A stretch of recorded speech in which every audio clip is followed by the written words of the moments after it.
Hi, Kaylin. Me, Pikachu.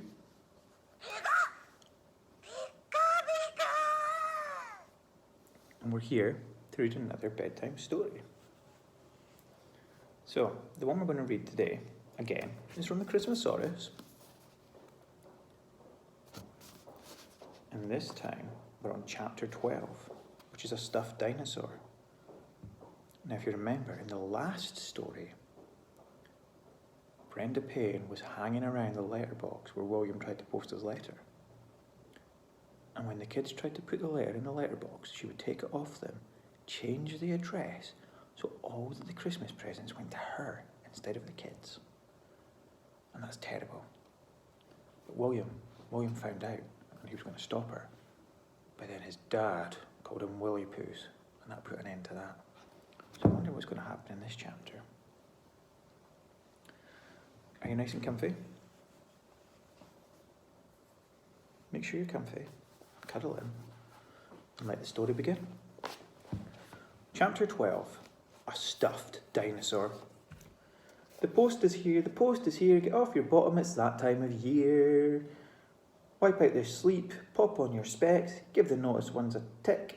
Oh, give the nice ones a tick, and the rotten ones an X. It doesn't really rhyme. Thank you very much, Snuzzle Trump, called Santa as he slipped his extra large bottom into his squishy letter reading chair for another day of letter reading. Things were getting rather busy in the North Pole, and so they should. It was December after all. Letters were flying in from around the world, and the very old, very crooked Christmas tree was sprouting out magic bean pods left, right and centre, up and down, and every which way you can imagine. The farmer elves were sowing the snowfields daily, and the mining elves had started their first round of digging for toys. The consumption of half crumpets had doubled in the last week alone, and was showing no sign of slowing, as you can see from this handy crumpet consumption graph. Look as the crumpets go up. Not very many. There's lots of crumpets being eaten daily. That's mad.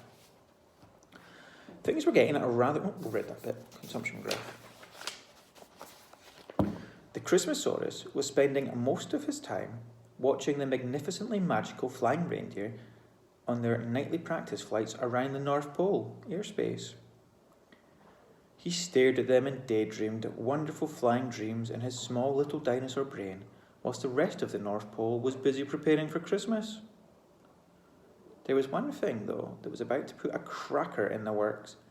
That thing was a letter, and that letter was from William Trundle. We know William. He's in this book. Santa opened the letter, which was on top of the towering pile that Snuzzletrump had just plopped on his desk, and read it aloud as he always did. Dear Santa, for Christmas this year, I would like a lot of things that you probably can't give me. But a dinosaur would make me very happy. Merry Christmas, William Trundle. There was no response at all from the ancient old Christmas tree. Santa frowned and read the letter aloud a second time, and then a third. He scratched his beard and tried again. But no matter how many times he read the letter, the old Christmas tree never sprouted any bean pods at all. Maybe it was because the letter was so vague. What sort of dinosaur does this young William Trundle want? A real one? Impossible. No child would ask for that. A toy dinosaur then? A stuffed dinosaur? A remote-controlled robo-dinosaur? The possibilities are endless. What do you make of this, Snuzzletrump? Asked Santa as he took a sip from a cup of warm melted candy cane juice. Snuzzletrump had heard Santa read the letter over and over again. It sounds like this kid's down in the dumps. That's the opinion of Snuzzletrump. Santa screwed his face up at such an awful piece of elf poetry, which was definitely not up to Snuzzletrump's usual standard. He sighed, held the letter in his large, flubby hands, and took in a deep, calming breath through his white beard. His sky-coloured eyes closed and rolled back in his head, and after a few seconds he knew everything there was to know about William Trundle. This was another one of Santa's special powers. Suddenly, his brain was full of William's life. He now knew about William's family,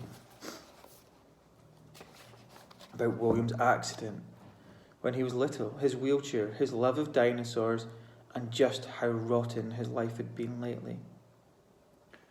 "Oh dear, this is a tough one," said Santa. "This boy needs something really special this year." At that moment, Santa stood up, and in one massive swoosh of his jolly fat arms, he cleared everything away from the giant messy workstation in his room. "Sprout! Sprout cheeks," he called, and the two elves seemed to pop into existence from out of nowhere right at Santa's side, their mouths full of buttery crumpet halves. Cheeky elves. "What took you so long? Fetch me my tools, please. I'm going to make this one myself," said Santa very seriously. The look on the elves' faces were of disbelief and of pure delight. Probably because they're eating crumpets. Crumpet-eating elves. You know you can get Christmas tree crumpets. They're all right. "Hooray!" they cried in harmony. It wasn't very often that Santa handmade a present for someone. It happened only very occasionally, or in exceptional circumstances. But when he did, those presents were always far more beautiful and special than any present that the elves dug up from the ice. He once made a rocking chair for the Queen of England when she was a little girl, which he enchanted so that it came to life every Thursday night.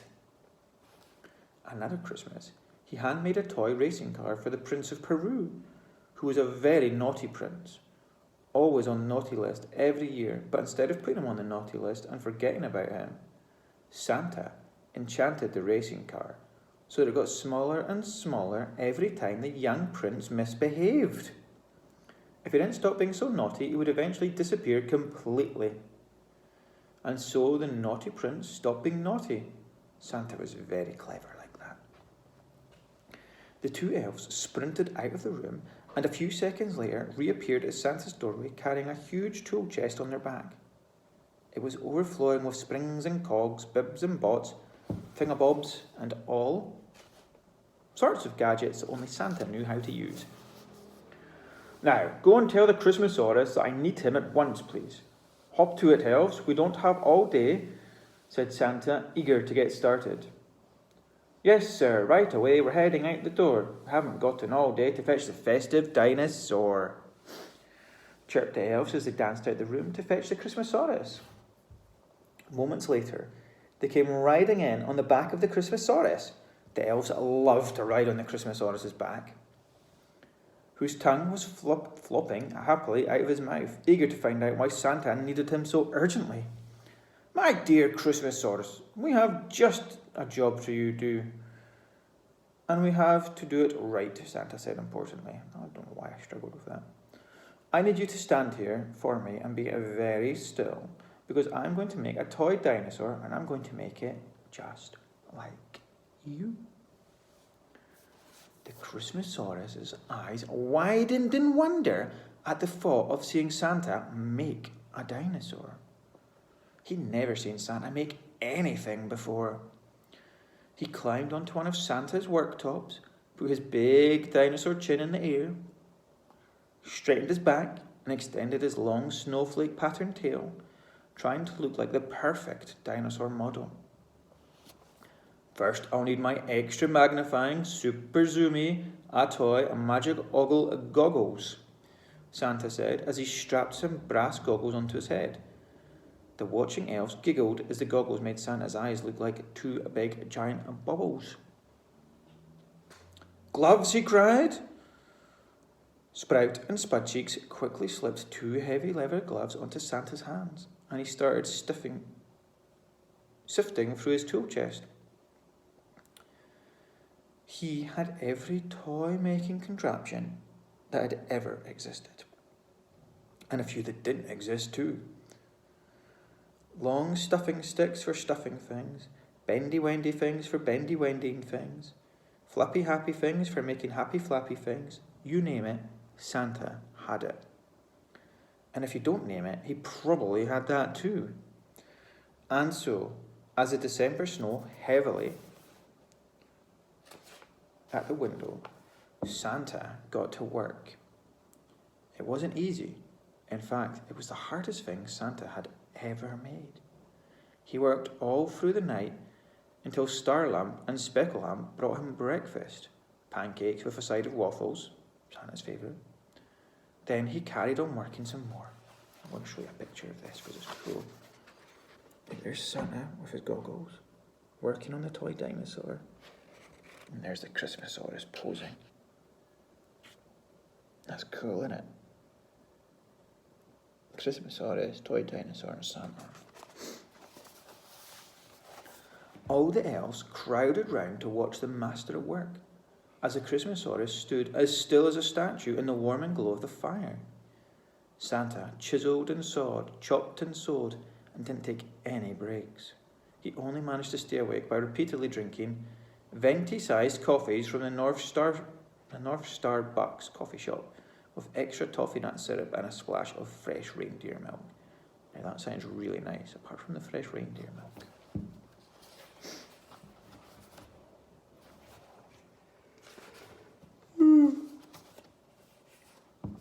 At last, Santa unstrapped the thick goggles from his head, which left big, dark rings around his eyes.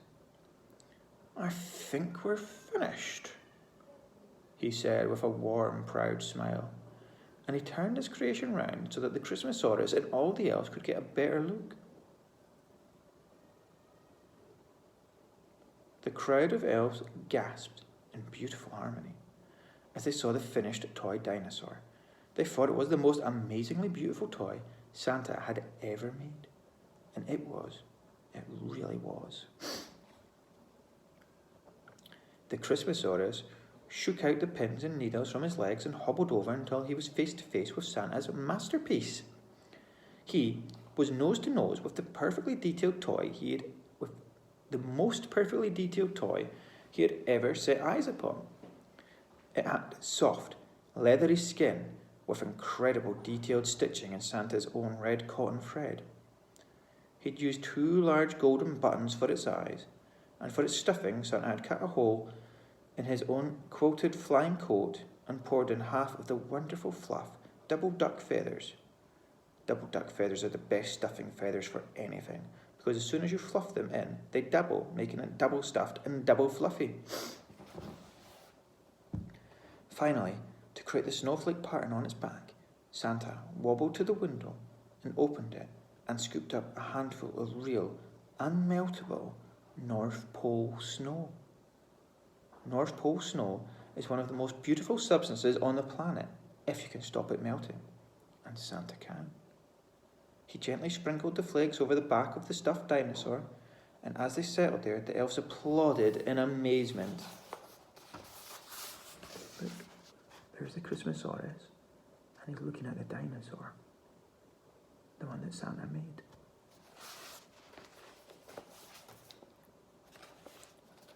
The stuffed dinosaur was an almost perfect replica of the Christmasaurus.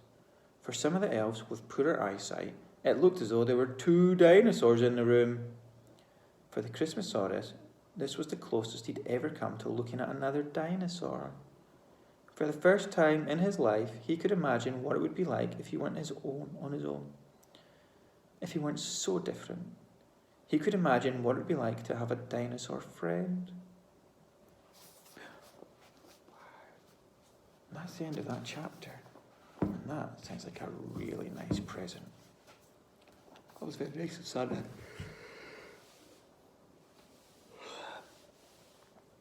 It was a big yawn from me. Hopefully you're big yawning and going to sleep as well.